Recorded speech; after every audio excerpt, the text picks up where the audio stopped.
Hello, Point 3 Podcast. Shadow Brando here today to talk about one of the best movies of 2024, Sonic the Hedgehog 3. And if you've been following along the channel, you guys know how hyped I have been for this movie and how feral I have gone and tweeted and yapped about it throughout the last year and a half. Insert overlays of yapping about it here. They're still going. And now it is time to finally review Sonic the Hedgehog 3. I saw it this past weekend. I finally have the time to sit down and do a review discussion of it. First 5 minutes of this video will be spoiler free, so I will get through my non-spoiler thoughts and timestamp and put like a little graphic up of when the spoilers start. So around the 5 minute mark, spoiler zone, spoiler territory. But until then, let's talk non-spoilers. So first off the bat, my rating for the movie, 10 out of 10. It's been a couple days. I knew it was a 10 out of 10 movie right after I saw it. Absolute fucking cinema. 10 out of 10 movie. I've been letting it marinate a couple days, been thinking about it more and more. Still a 10 out of 10. Yes, there is certain flaws in that movie, but yes, it's a video game adaptation based on a video game with many flaws in its making of that video game with Sonic Adventure 2. But they do such a good job adapting that game, like from storyline wise into live action wise, very freaking well. And if you've been following along with the podcast, you guys would have known back in April or whenever CinemaCon was, we did a little news post and talked about how this movie was going to take inspiration from Sonic Adventure 2, and Jeff Fowler, the director, was the one that said it, and he's worked on Shadow the Hedgehog, so he just came out with like a featurette that says how they took a lot of Shadow's movement and styles from the Shadow the Hedgehog 05 game. So, great source material that they're working with, and they cooked. They cooked hard with it. Shadow's design, phenomenal. Sonic, Tails, Knuckles looked great in here. Keanu as Shadow, I stand by that being such a good freaking casting after seeing this. And boom, I said it back in April. I said so much stuff about this movie back in April, back over the last couple months, and seeing it come true is amazing. Beating Mufasa in the box office, predicted that back in April. This movie being Movie of the Year contender, predicted that. It's got like an 88 Rotten Tomatoes score, critic score, 98% audience score. Great reviews all around. That's some Deadpool and Wolverine numbers, some Dune 2 critic and review numbers. Like, you're gonna tell me I was wrong? No. This is why you gotta stay on point. But anyways, I'm just excited. I've been waiting for this movie for 2.5 years since Sonic 2 came out. I went to see that in theaters by myself because I didn't have anyone to go with. And this year for Sonic 3, what really helped me elevate it with was being able to go with a bunch of friends and mutuals that are really much into Sonic as much as I am. So I had a nice little trip getting to see it with some cool people and friends. That movie was just amazing. I think if you're into Sonic 1, if you're into Sonic 2, you're gonna like Sonic 3. If you're not into either of them, you still might like this movie. I've been seeing a lot of people that say they just saw this for the first time and want to go back and watch the others. Jim Carrey kills it as both Robotnik. Keanu, once again, kills it as Shadow. Agent Stone's actor was amazing. All the actors and actresses in the movie were awesome. They paid a lot of tropes off and honored the legacy of the first two films in Sonic 3 as well, to kind of keep the theme going. And they're not just kids' movies either. That's another thing about that. These movies have some deep meanings in them about dealing with grief through friendship and just dealing with grief in general. And the Sonic 3 is a perfect example of seeing Shadow's fate and how he turned out versus Sonic's fate and how he turned out. And they both kind of dealt with similar uprisings. More of the story, I want to start talking about spoilers now. Go see the movie. My review for it, obviously, I'm still saying 10 out of 10 movie. I was wrong on one thing about the box office prediction, but right now, spoiler territory, baby. If you're still watching this video and you haven't seen Sonic the Hedgehog 3, stop what you're doing right now. Go watch the video, go watch the movie, and then come back and watch this video, because we are going into spoiler territory. If I haven't said it enough, I'm saying it enough, so I don't want to hear any comments about me spoiling the movie. It's time. That movie was fucking amazing. It was amazing, absolutely amazing. They did it. They did it. They put Live and Learn at the end. They got Super Shadow. They got Super Sonic in there. Like, this is nuts. I didn't pick these pops out for spoiler purposes. These are just some of my favorite Sonic pops that I got here. But holy crap, they did it. They really did it all. I tweeted out back in April, no, a couple months ago, if we saw Super Shadow in this movie, I was going to lose my marbles. And then I quote tweeted that and said, if we see Super Shadow in this movie, I'll get a Shadow tattoo. So, now I have to get a Shadow tattoo. And do I have any regrets for it? No, because the logo is going to be his little curse mark Shadow logo thing. Not like of his face or anything. I'll insert the graphic here so everyone can see. But now I got to get that as a tattoo, because I am a man of my word. And I've been itching for another tattoo. But the references they had throughout this movie, when they first go to meet Shadow in Tokyo, Sonic jumps out of the helicopter. It's exact dialogue from Sonic Adventure 2 of being no food and saying, I'm out of here, and the team goes on and jumps. They had so many references throughout, even Sonic fan dubs. They reference Shadow loving Latinas. That's when you know this movie is peak. They actually reference that. In the scene where, with the revenge guac with Stone, Shadow and Stone are watching that Hispanic soap opera that's on the screen, and boom, she hears Shadow say a line about how the girl deserves better. That's a simple reference of them acknowledging the whole lore behind there. They had a lot of other references towards the famous snap dub or real-time fan dubs of Sonic Adventure 1 and 2 as well. They obviously couldn't get too crazy with some of the jokes that those fan dubs do, but from watching those fan dubs before, we watched those before we saw Sonic 3, it's crazy how much, they adapt. Not how much, but it's crazy to think how much they reference. And that just goes to what I've been saying this entire time about the Sonic franchise. The creators know their target audience, and they have passion behind these projects. I've been saying it since Sonic freaking 1, that you can tell the filmmakers, the director, they just have passion behind the source and want to honor as much as what they could. Before I ramble on anymore about the movie and spoilers, my mind is going through a train of thoughts right now because I've been so excited to do this review.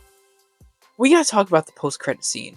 Not only did the movie cook, and not only did the ending feel like a Dragon Ball Z-esque fight with Super Shadow and Super Sonic just dapping each other up, going super mode together.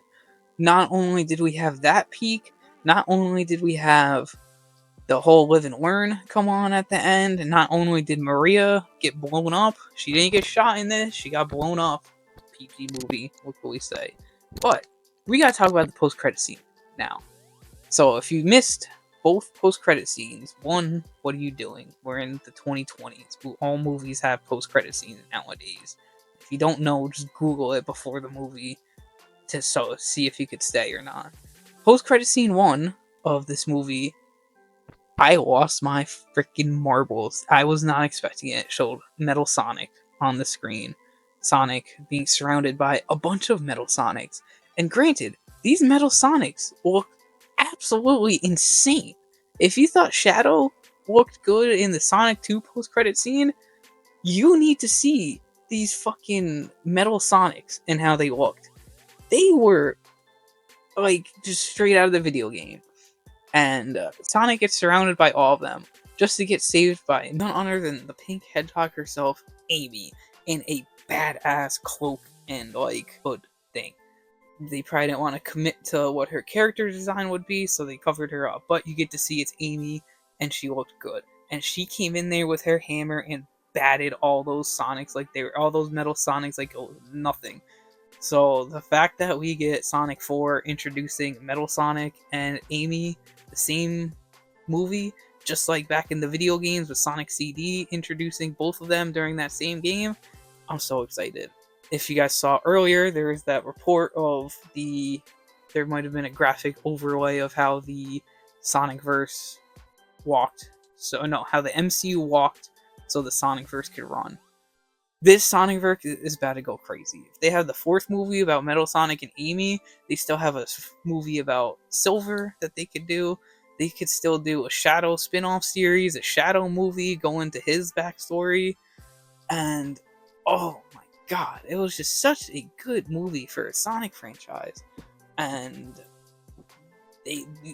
this franchise could be a MCU or a Avengers level franchise with all the tie-ins, crossovers, team-ups that they could do. Like Team Chaotix could still come into play. They're kind of building Team Shadow a little bit more. Rouge could still come into play. Omega could still come into play. There's so much they could do, and we're only on movie 4. And they want this to go as long as possible. So, we're eating good as Sonic fans. We are really, really eating good. 2024 has proved to be Year of Shadow. That's what they came out to be. They called it from the beginning Year of Shadow, and it truly was Year of Shadow. We got Sonic Shadow Generations was masterful, Sonic 3 masterful, hopeful for the future for Sonic 4, 5, 6, whatever other projects they have up the sleeves, and it's just amazing. I want to bring up some critiques of Sonic 3, because as much as I've been hyping it up, saying how good it is, it still has some flaws. Pacing of it felt a little weird. It was like super snappy, but at the end of the day, it was kind of geared towards kids. But also, there's only so much you could do based off of a video game that's kind of has the same pace issues as well with Sonic Adventure 2. Overall, though, I feel like the pacing wasn't like that big of an issue, because if anything, it was fast paced. You know, Sonic Fast. I feel like it makes sense. It wasn't slow at any point at all. I think I haven't been able to rewatch it, but I really want to rewatch it, and I think it has a good rewatchability.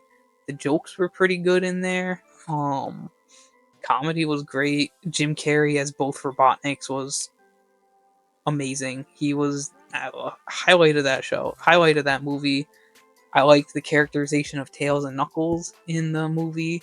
They weren't just Team Sonic side characters. They had their whole inspirational speeches and kind of helping Sonic go through his grief, helping Sonic realize that they're a team, and just helping the plot move along better than just being jokes and like sides. So that was cool. It felt like Sonic Heroes, essentially. And fun fact, when they landed in Tokyo for the first time, they landed in their Sonic Heroes pose, which I thought was awesome. It's a little stuff like that you could tell the creators put into these projects, make it just elevate it that much better, you know?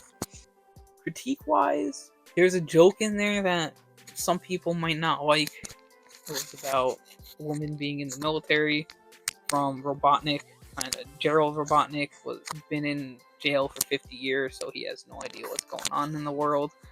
That one fell flat in my theater. I've been seeing a lot of discourse on it online, but I mean, he's been in jail for 50 years, so it's just a little simple movie joke, you know?